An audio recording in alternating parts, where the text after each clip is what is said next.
What's going on, guys? Welcome back to WWE Network and Show, where I, Graham G.S. and Matthews, break down all the original content I watch on the WWE Network. Today we're talking the latest episode of WWE Untold, entitled I Am the Game, focusing on the feud between Mick Foley and Triple H from 2000 that really put Triple H on the map in many ways.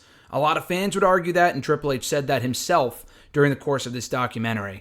Usually the Untold episodes run around 20, 25, sometimes 30 minutes. This one, I believe, is the longest one yet at 51 minutes in length. But that's because they go into great detail about describing both matches, not only the Royal Rumble street fight from Royal Rumble 2000, but also the Hell in a Cell match where Foley's career was supposed to end, as he talks about in this documentary. The only three people we hear from, a lot like from the, actually that was four people. I was going to say with the Shawn Michaels, Kurt Angle one from WrestleMania 21. We heard from Michael Cole, Kurt Angle, Shawn Michaels themselves, of course, and then Johnny Gargano.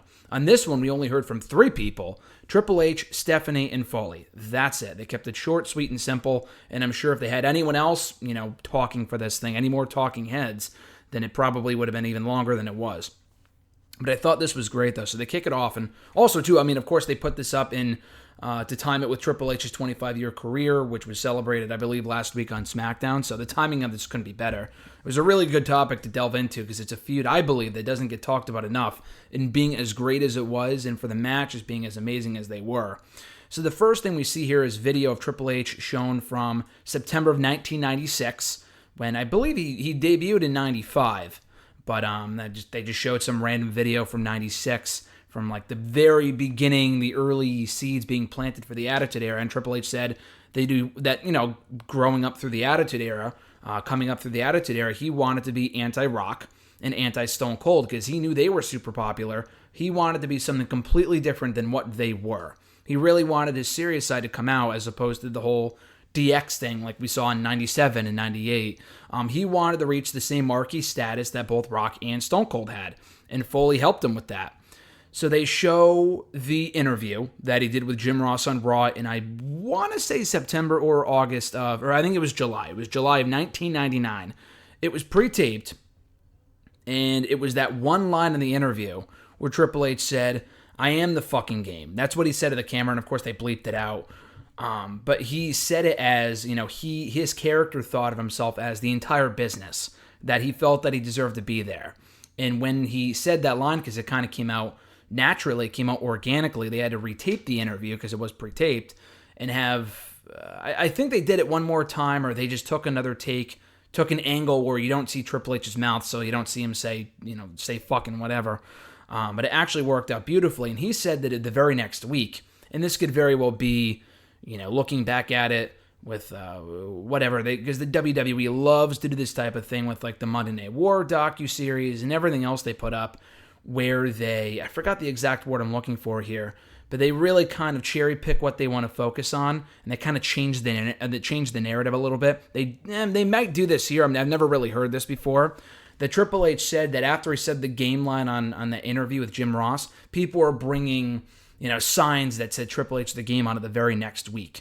So I don't know if that's true or not, but it did obviously stick as he started using the nickname from that point forward, and he still called the game even today.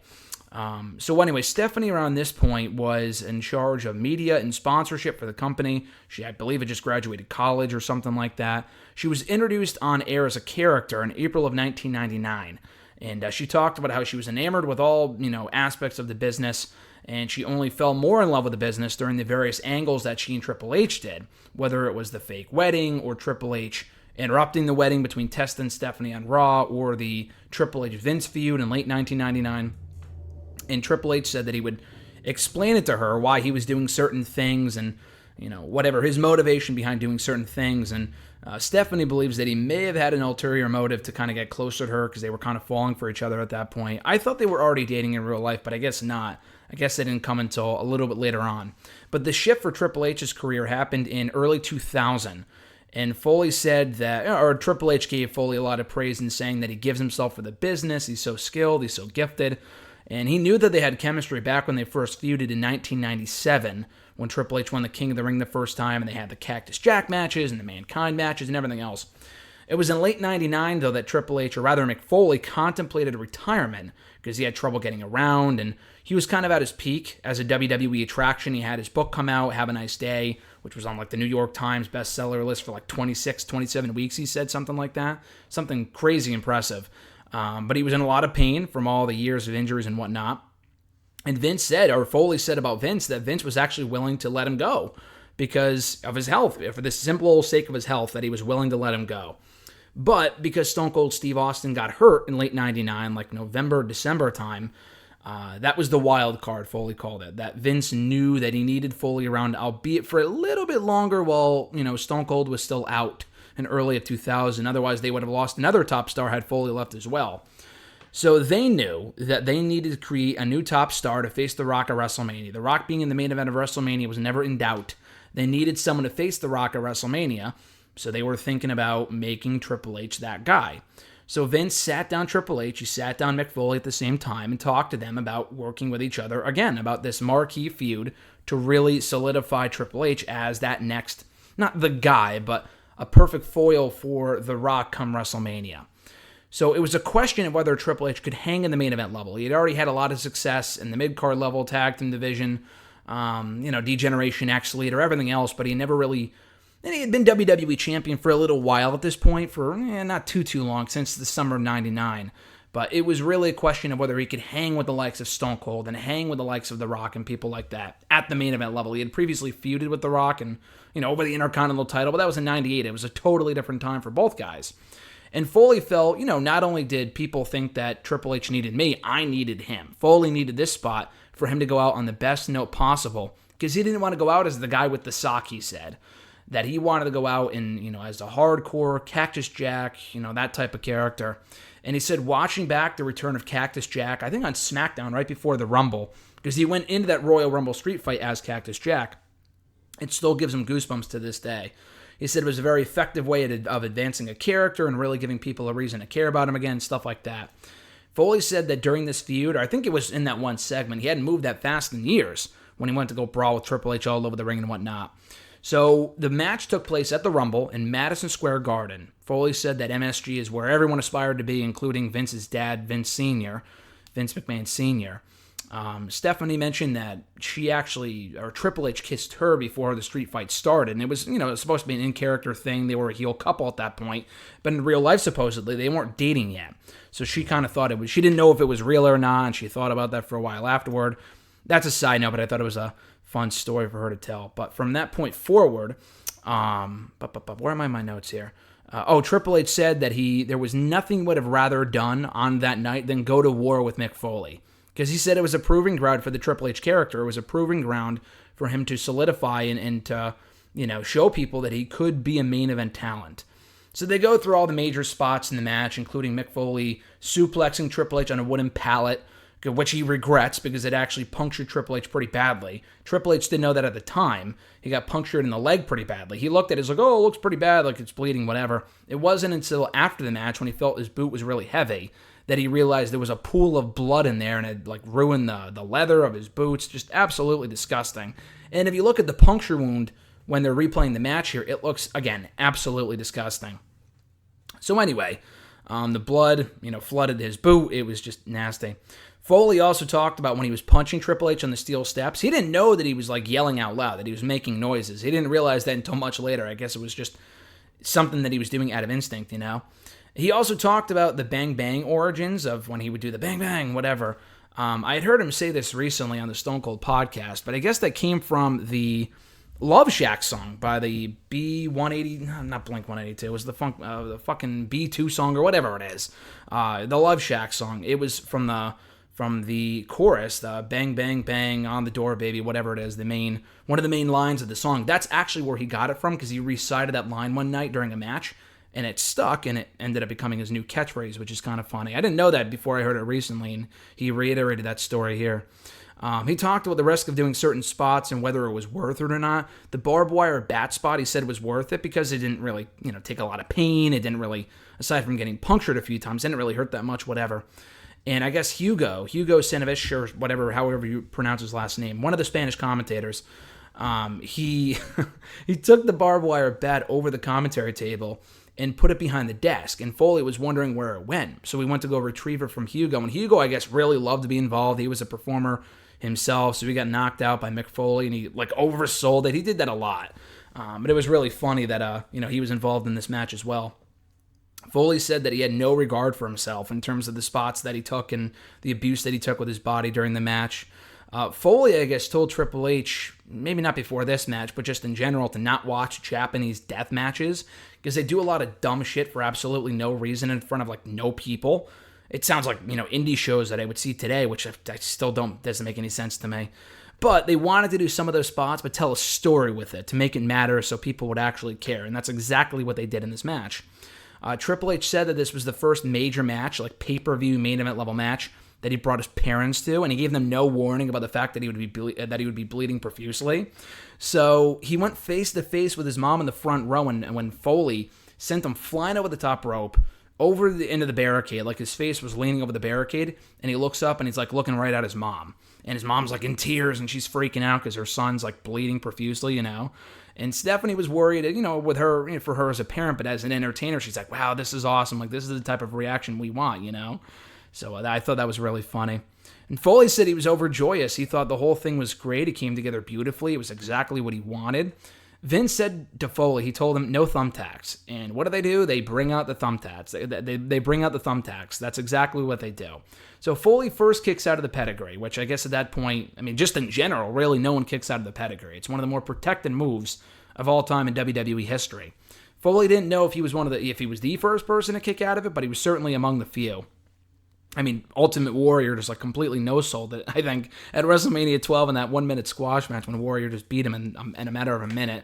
But other than that, in terms of kicking out of it, I don't think many people up to that point had kicked out of the pedigree. So Foley powers out, and then what really did it was when they did it on the tacks. That was what really looked cool.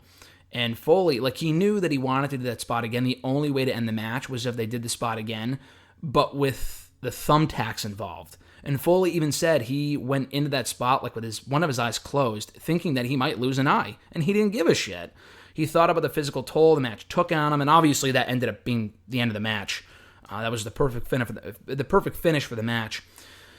So they talked about, the physical toll that the match took on Foley's body and how Stephanie was worried about Triple H, and Triple H wanted someone to go out there and let his parents know that he was okay, even though he probably wasn't. He got stitched up. He got the puncture wound taken care of, attended to, whatever. So anyway, Foley thought that would be his last match. And then more injuries happened, including Eddie Guerrero, I think, dislocating his elbow on SmackDown right before WrestleMania, I believe. So Vince asked Foley, of course in typical Vince McMahon fashion, can you do one more match, this time with your career on the line? And he's like, yeah, sure, why not? Triple H couldn't fathom the fact that this would be his opportunity to shine and that he would be the one to retire Mick Foley. Although, it didn't happen. He did win, but, Foley came out of retirement a number of times after this, which I'll get to momentarily. But they called it a cool moment when Foley mentioned it on Raw, how he wanted one more match, and he mentioned it being a Hell in a Cell match, and the crowd, audibly gasped, and you can hear it. It was awesome. Foley felt that he and Triple H were really responsible for that big buy rate that the Royal Rumble did. Vince thought it was due to the Rumble match, which is usually true, but I'm sure the street fight had a big part of that as well. And he had a lot of talks, he said, to Vince McMahon over that, which I thought was funny. But Foley went into that Hell in a Cell match wanting to top what he and Triple H did at the Rumble. And they talked about the preparation, what went into it.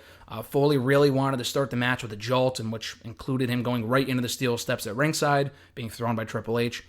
Triple H also talked about how the nut shot is an art form, even though there's no art to it. It's just trying to avoid getting hit in the nuts for real, which I thought it was funny you brought that up. No shit, but I just thought that was humorous when he was talking about that and how the nut shots are you got to make it look good, but not actually hit someone in the nuts, Foley revealed that he actually broke his nose jumping off the turnbuckle, whatever, and landing on the side with the steel steps and hurting himself, which that was funny. And it wasn't funny, but the way that he talked about it, he's like, in our business, that means nothing. You carry on. Otherwise, it would be like a timeout. In our business, you just keep on carrying on, whatever. It doesn't matter, which that was funny. So from there, let me see. Where did I lose myself in my notes here? So he broke his nose jumping out of the ring with the steel steps right on top of Triple H. He was getting frustrated with how the pinfalls weren't eliciting a response. They were doing all this shit, beating the crap out of each other. No reaction. Granted, it's Hartford. I live here in Connecticut, so I can tell you for a fact that doesn't surprise me at all. But they ended up getting the crowd into it after he threw the steel steps, missed Triple H, and the steel steps went right through the cell itself. And the crowd knew at that point that shit was about to go down. So after that, Foley said that Stephanie, the role that she played was great, that she really played her role remarkably well. And Triple H was wondering what they could do to take the match to the next level and do it without having the people see it coming. So they go to the top of the cell. Foley has his barbed wire 2x4, which was on fire, and the crowd was like, holy shit, he's going to hit him. And it was a great visual, only for them to swerve the audience by putting Foley through the top of the cage. That time it was planned. I think the Taker match, it wasn't planned, he said. This match, and this spot in this match, of course, was obviously planned based off how they were talking about it here. It was the plan from the get-go. Triple H said that it did exactly what it needed to do, and that falling through the cage for Foley created this incredible moment.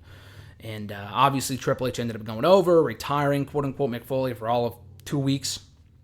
And to close it out, Stephanie said that she wishes that she could have appreciated it more at the time. She realizes how much of a classic it is now, but especially back then, she wishes she could have realized how big that match was in the moment. And Triple H said that nothing elevated him to the next level quite like those Foley matches at the Rumble and at No Way Out 2000. And they show a quick clip of Linda McMahon in storyline adding Mick Foley to the main event of WrestleMania 2000 like right after this. And they spend more time, they spend the final 2 minutes of the doc talking about how Triple H and Stephanie started falling for each other after this. And I mean, that's nice and all. It was a nice little feel-good story, but I wish they could have focused more on Foley and how he regrets coming out of retirement, not just at WrestleMania 2000, but at Backlash, in 04, 06, 08, and TNA, and all these other fucking times that the guy retired. It was just like, dude, hang it up already, So they quickly breeze over that, but they close it out, like I said, with the Triple H Stephanie stuff. Foley said that when Big Show, Triple H, and Rock hosted Saturday Night Live right before WrestleMania, he didn't know that Stephanie and Triple H would become the item, or he didn't think that they were an item, he didn't think they would become an item, whatever.